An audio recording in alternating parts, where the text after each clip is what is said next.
हर इंसान को अपना पहचान पत्र खुद बनाना चाहिए और अपने पहचान पत्र पर जीना चाहिए। दूसरे का पहचान पत्र का कभी भी नहीं इस्तेमाल करना चाहिए। कहने का मतलब क्या होता है कि आप बहुत बार देखोगे समाज में बहुत से लोग ऐसे होते हैं ना जो आपका नाम बेचते हैं। मतलब अगर आपका बच्चा बहुत अच्छी जगह से पढ़ रहा है, बहुत अच्छे जॉब में है, बहुत अच्छे पोजीशन पे है, तो आपका नाम बेच के या तो इज्जत कमाना चाहेंगे या कुछ काम निकालना चाहेंगे या कुछ पैसा कमाना चाहेंगे, जो सरासर गलत होता है। जो भी हो आपकी आत्मा में शक्ति, उस शक्ति के हिसाब से काम करो और अपना पहचान पत्र खुद बनाया करो। इंसान का अपना आधार कार्ड होता है, उस आधार कार्ड के आधार पे हम सारा काम करते हैं, चाहे बैंक में अकाउंट खुलवाना है या कहीं टिकट करवाना हो या कहीं एडमिशन लेना हो। वो हमारा आधार कार्ड नहीं है, हमारा आधार होता है जीवन का, हमारा पहचान पत्र होता है। हम उसी का इस्तेमाल करते हैं, दूसरे का आधार कार्ड का हम इस्तेमाल नहीं कर सकते हैं। बच्चा एग्ज़ाम देता है तो जितना नॉलेज है, जितना पढ़ के गए हो, उतना ही कॉपी में लिखो। चुटका लेकर के या दूसरे के कॉपी में ताका झाकी कर करके या पैरवी करा के नंबर मत लाओ।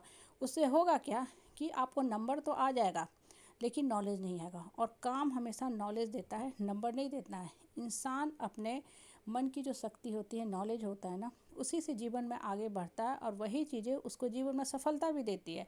इसलिए अपने शक्ति का भरपूर इस्तेमाल करो। और हर इंसान के अंदर शक्ति होती है, लेकिन इंसान उस चीज़ को इस्तेमाल नहीं करना चाहता है तो छोड़ देता है। घर में भी होते हैं ना, जो आपको राशन पानी, खाना पानी, अनाज का आइटम रखा है, अगर उसको आप इस्तेमाल नहीं करते हो तो कीड़े पड़ जाते हैं, आपको फेंकना पड़ता है।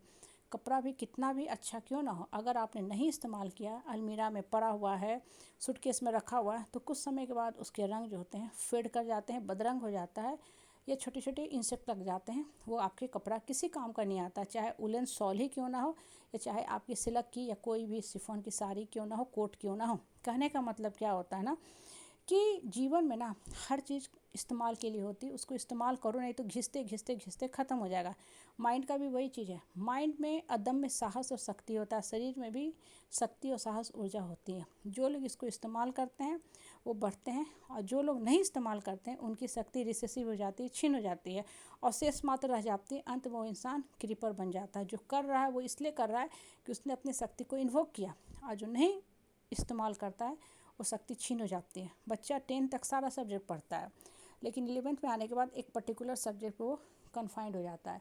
या तो साइंस लेता है या कॉमर्स लेता है या आर्ट्स के सब्जेक्ट लेता है। तो धीरे धीरे अगर वो इकोनॉमिक्स पढ़ रहा है, वो हिस्ट्री पढ़ रहा है, तो उसका फिजिक्स कमज़ोर होने लगता है, अंत में वो भूल ही जाता है। और अगर साइंस का है तो ये भूल जाता है कि सरकार कैसे बनती है, प्राइम मिनिस्टर और राष्ट्रपति का चुनाव कैसे होता है, क्या कार्यकाल है, क्या उनका वर्क पॉलिसी है। कहने का मतलब क्या होता है ना कि हर चीज़ को हमें इस्तेमाल करना है, माइंड को भी इस्तेमाल करना है। जब आप अपनी शक्ति का भरपूर इस्तेमाल करोगे तभी आपका पहचान पत्र बनेगा। जीवन में दुख भी आता है, बहुत सारे दुख आता है, ठीक है।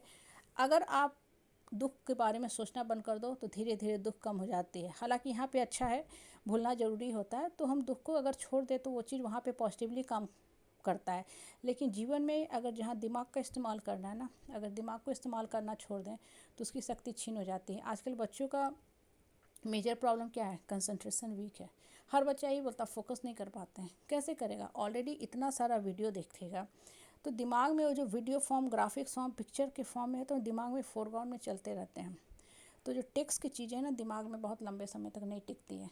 कोई भी जो कंटेंट होता है ना टेक्स्ट वाला ज़्यादा समय तक दिमाग में नहीं रहता है। छोटे बच्चों को इसलिए पढ़ाते हैं ना, पहले एप्पल लिखना नहीं सिखाते हैं, ये नहीं सीखता, लेकिन पहले फ़ोटो देख लेता है। तो फ़ोटो देख लेने से ना उसका जो विजुअलाइजेशन होता है, चित्रण जो होता है, दिमाग के अंदर चित्र तैयार करना वो आसान हो जाता है। तो वो काम जल्दी कर लेता है और जल्दी सीखने लगता है। हमारे लाइफ के साथ भी यही होता है।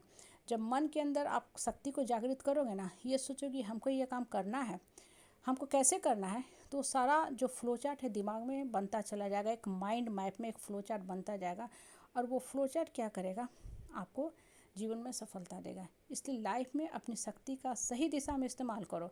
दूसरे के पहचान पत्र का कभी मत यूज करो। दूसरा बढ़ रहा है, अच्छी बात है, आप उससे बस मोटिवेशन लो कि हम भी बढ़ सकते हैं, और धीरे धीरे धीरे ना बढ़ जाओगे। हर इंसान असफलता के बाद सफलता हासिल करता है।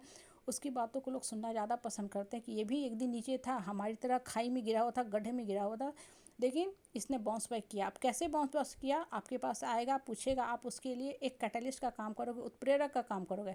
इसलिए अपने अंदर की शक्ति को जागृत करो, अपने मन की शक्ति को पहचान